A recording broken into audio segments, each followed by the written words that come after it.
J'étais plongé dans la pâte à pain, lorsque ma mère entra dans la cuisine, son visage arborant cette expression que je redoutais tant. Anna, commença-t-elle, les mains agitées dans son tablier, ton père et moi avons réfléchi à ton avenir.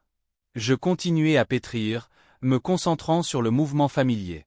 La lumière du matin filtrait à travers les fenêtres du café, illuminant les détails que j'avais soigneusement choisis lors de la rénovation de cet endroit.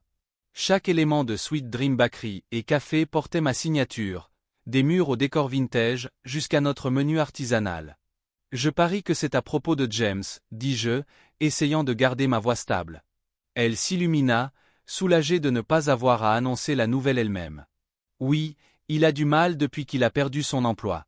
Ton père pense que ce serait parfait pour lui. Je ris, mais sans humour.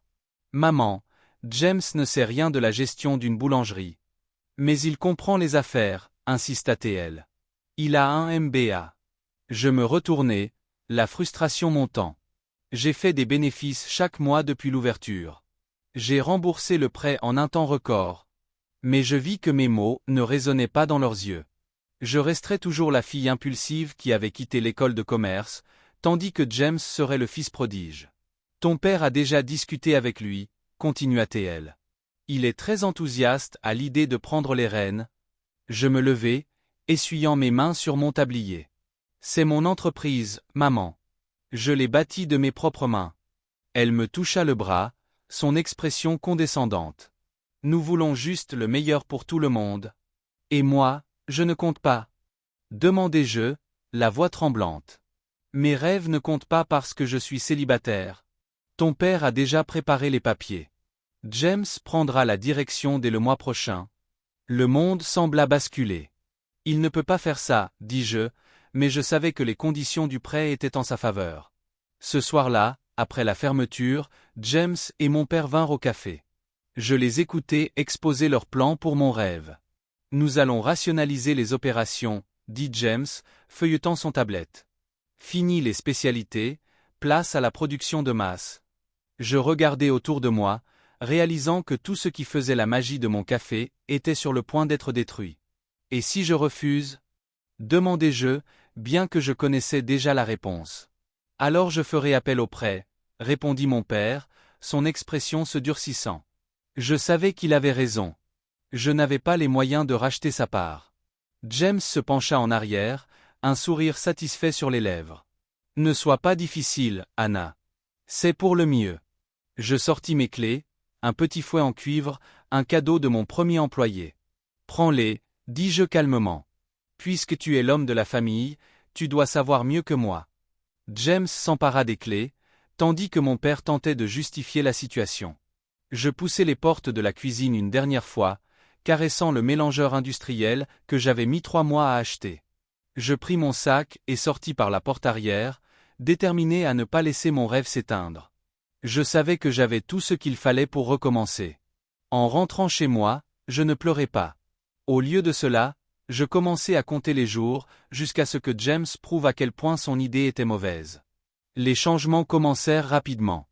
James licencia Maria, ma chef pâtissière, remplaça nos ingrédients de qualité par des alternatives bon marché, et coupa nos spécialités. Je suivais tout cela de loin, recevant des nouvelles de Lucie, une barista qui continuait à m'envoyer des messages. 3 mois après la prise de pouvoir de James, ma mère m'appela. Les chiffres sont préoccupants, dit-elle.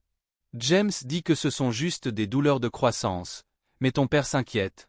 Je refusai de revenir.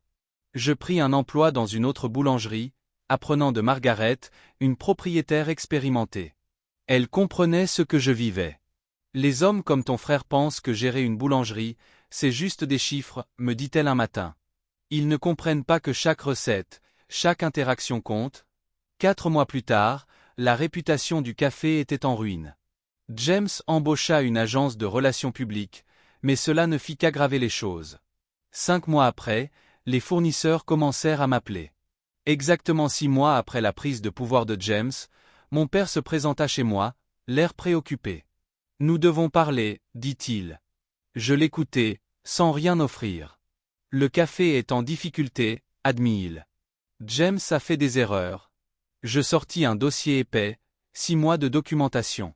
Voici ce qui va se passer, dis-je.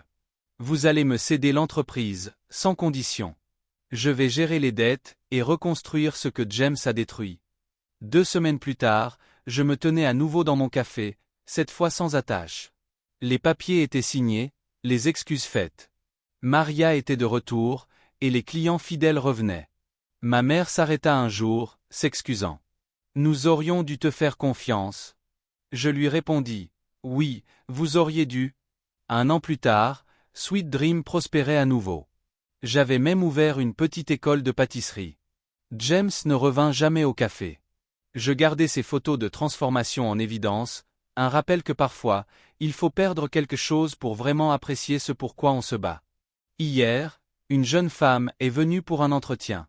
Elle me rappela moi à son âge. Mon frère dit que je perds mon temps, dit-elle. Je souris, prête à lui raconter l'histoire d'une boulangère qui avait tout perdu à cause de l'avidité de son frère, mais qui avait tout récupéré, et même plus.